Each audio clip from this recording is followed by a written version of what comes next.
ആയല്ലോ. അപ്പൊ എന്തായാലും ഒരു ഓണം ഡ്രസ്സ് ചെയ്യണ്ടേ. ഇനി ഞാൻ ചെയ്ത 2 ഓണം ഡ്രസ്സ് നിങ്ങൾക്ക് കാണിച്ചു തരാം. അതിലൊന്ന് ഞാൻ വേണം എന്ന് വെച്ച് ചെയ്തതും രണ്ടാമത്തത് എനിക്ക് അൺഎക്സ്പെക്റ്റഡ് ആയിട്ട് ചെയ്യേണ്ടി വന്ന ഒരു ഡ്രസ്സ് ആണ് കേട്ടോ. അപ്പൊ രണ്ടും ഒന്ന് കണ്ടോക്കിയാലോ. സോ ഇതായിരുന്നു എനിക്ക് ഇത്തവണ ഓണം ഡ്രസ്സ് എന്ന് പറഞ്ഞപ്പോൾ ആദ്യം നന്നായിട്ട് പ്രത്യേകിച്ച് ഒന്നുമില്ല. ജസ്റ്റ് ഒരു അമ്പർല കട്ട് പോലത്തെ ഒരു പാന്റും അതിലേക്ക് ഒരു ടോപ്പും. പിന്നെ ഈ ഒരു ടോപ്പ് ഡബിൾ യൂസ് ആണ്. ലൈക്ക് ഇത് സ്ലീവ്ലെസ് ആയിട്ട് യൂസ് ചെയ്യാം, ഇങ്ങനെ ഒരു കോട്ട് ഇട്ടിട്ട് യൂസ് ചെയ്യാം. അപ്പൊ എനിക്ക് കയ്യോ കുറച്ച് അടിയുള്ളതുകൊണ്ട് ഞാൻ കോട്ട് ഇട്ടിട്ട് യൂസ് ചെയ്യുന്നേ ഉള്ളൂ കേട്ടോ. പിന്നെ ഇതിൽ ഞാൻ പ്രത്യേകിച്ച് ഒന്നും ചെയ്തിട്ടില്ല. ജസ്റ്റ് ഇങ്ങനെ ഹാൻഡ് വർക്ക് ആയിട്ട് ഇങ്ങനെ ഒരു എംബ്രോയിഡറി പോലെ കൊടുത്തു, കുറച്ച് ബീഡ്സ് ഒക്കെ കൊടുത്തിട്ട്. പിന്നെ താഴെ അതേപോലെ തന്നെ ജസ്റ്റ് ഹാൻഡ് വർക്ക് ആയിട്ട് ഒരു ഫ്ലവർ ആയിട്ട് അങ്ങനെ കൊടുത്തു.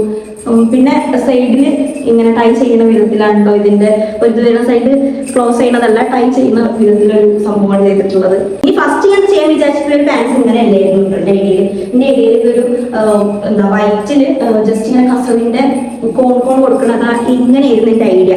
പക്ഷെ അത് ചെയ്ത് വന്നപ്പോൾ മെറ്റീരിയൽ ഞാൻ എടുത്തത് തികയായിട്ടോ ചെയ്ത് തികയായിട്ടോ അത് കൊള്ളായിപ്പോയി ആ ഒരു ഐഡിയ. അപ്പൊ ഞാൻ വിചാരിച്ചു ആ കൊള്ളായ പാൻറ് ഒരു ഓണം ടോപ്പ് ആക്കാം, ജസ്റ്റ് ഒരു ക്രോപ്പ് ടോപ്പ് പോലെ ചെയ്തിട്ട് അതങ്ങനെ ഒരു ടോപ്പായിട്ട് ചെയ്തിട്ടുണ്ട്. പക്ഷെ ഞാൻ പാൻറിന്റെ ഐഡിയ കണ്ടപ്പോൾ പറ്റ മാറ്റിയിട്ട് പാൻറ് ഇങ്ങനെ അങ്ങനെ കൊടുത്തു, ജസ്റ്റ് ഈ ഒരു കളറിൽ വേറെ ആയിട്ട് കൊടുത്തു. ഈ ഒരു സംഭവം ആക്ച്വലി ഞാൻ ചെയ്തിട്ടുള്ള എൻ്റെ അനിയന്റെ മുണ്ടെന്നാണ് കേട്ടോ. ഇത് ചെയ്ത സക്സസ്ഫുൾ ആവോ ഇല്ലേ എന്നറിയില്ല. അപ്പൊ മെറ്റീരിയൽ വെറുതെ കളയണ്ടെന്ന് വിചാരിച്ചിട്ട് ഞാൻ എൻ്റെ അനിയന്റെ മുണ്ടെടുത്തിട്ട് ടോപ്പ് ചെയ്തത്. പിന്നെ എന്താ ഈ ഒരു കോട്ടും പാൻസിനും മാത്രമേ ഞാൻ മെറ്റീരിയൽ വാങ്ങിച്ചിട്ടുള്ളൂ. അത് ആക്ച്വലി വാങ്ങിച്ചാൽ എനിക്ക് എന്തായാലും പിന്നെ യൂസ് ചെയ്യാമല്ലോ എന്ന് വിചാരിച്ചു. പക്ഷെ ചെയ്ത് നോക്കിയപ്പോൾ ഇത് കുഴപ്പമില്ല, നല്ല എനിക്ക് ഇഷ്ടപ്പെട്ടു എന്തായാലും. അപ്പോൾ ഇതാണ് ഒരു ഓണം ഐഡിയ. ഇനി ഈ കോട്ട് അഴിച്ചിട്ടുള്ള ഐഡിയ ഇങ്ങനെ ഞാൻ കാണിച്ചു തരാം. ഈ ഒരു കോട്ടില്ലെങ്കിൽ ഇത് ജസ്റ്റ് ഇങ്ങനെ ഒരു ടോപ്പും ആൻഡ് പാൻറ്റും മാത്രമാണ്.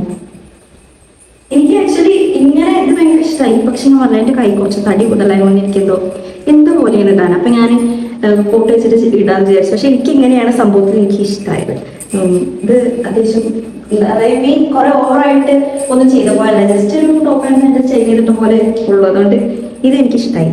ഇനി എന്റെ മറ്റേ ഡ്രസ്സ് ഞാൻ കാണിച്ചുതരാം. ഐ മീൻ ആ പാന്റ് ഞാനൊരു ടോപ്പാക്കി മാറ്റിയെന്ന് പറഞ്ഞിട്ട് ഞാൻ ഡ്രസ്സ് കാണിച്ചുതരാം. ആൻഡ് ഫൈനലി ദിസ് ഡ്രസ് എന്റെ അൺഎക്സ്പെക്ടഡ് ഓണം ഡ്രസ്. അപ്പൊ ഈ ഡ്രസ്സ് ചെയ്യണമെന്ന് ഞാൻ സ്വപ്നത്തിൽ പോലും വിചാരിച്ചാലേ. പക്ഷെ ആ പാന്റ് ചെയ്തപ്പോൾ ഈ കോണൊക്കെ അതിൽ ചെയ്ത് കൊടുപ്പിക്കാൻ കുറച്ച് ബുദ്ധിമുട്ടിയിട്ടുണ്ട്. എന്നിട്ട് ഒരു മെറ്റീരിയൽ അങ്ങനെ ഒരു കളയാന്ന് വിചാരിച്ചാൽ ഭയങ്കര സങ്കടമുള്ള ഒരു അവസ്ഥയാണ്. അപ്പൊ ഞാൻ വിചാരിച്ചാൽ അതുകൊണ്ട് എന്തെങ്കിലും ഒരു ടോപ്പ് എന്തെങ്കിലും ചെയ്യാൻ എന്തായാലും ഇടാക്കാൻ പറ്റുന്നില്ലല്ലോ. അത് ഞാൻ ഈ ഒരു പാന്റ് ആയിട്ട് തന്നെ പെയർ ചെയ്യാന്ന് വിചാരിച്ചിട്ടോ. അതാണ് ഞാൻ ആദ്യം പറഞ്ഞത്. പാന്റിന് മാത്രമേ ഞാൻ മെറ്റീരിയൽ എടുത്തിട്ടുള്ളൂ, ബാക്കി ഞാൻ മെറ്റീരിയൽ എടുക്കാൻ പോയില്ല. കാരണം പാന്റ് ഏതായിട്ട് നമുക്ക് വേറെ ചെയ്യാലോ. അപ്പൊ ഇത് ഈ ഒരു ടോപ്പ് സംഭവം ടോട്ടലി എൻ്റെ അനിയൻ്റെ മുണ്ട് മാത്രമാണ്. ആ ഒരു മുണ്ടെന്നാണ് ഞാൻ ഈ ഒരു ടോപ്പ് അടിച്ചിട്ടുള്ളത്. അതായത് പാന്റ് അടിച്ചിട്ട് അത് ഞാൻ ടോപ്പ് ആക്കിയിട്ടുള്ളത്. ഇനി ഈ ടോപ്പ് ഞാൻ ചെയ്തെങ്കിൽ എനിക്കിത് സ്റ്റൈൽ ചെയ്യുമ്പോൾ ഭയങ്കര കൺഫ്യൂഷൻ. ഈ കമ്മല ഇതിക്ക് രസവും ഇതിക്ക് രസവും അങ്ങനെ ഒരുമാതിരിപ്പെട്ട കൺഫ്യൂഷൻസ്. സോ അതുകൊണ്ട് തന്നെ ഞാൻ നിങ്ങളോട് അഭിപ്രായം ചോദിക്കുകയാണ്. ഇതിലേക്ക് ഈ കമ്മലാണോ രസം, ഈ കമ്മലാണോ രസം, ഏതാ രസം?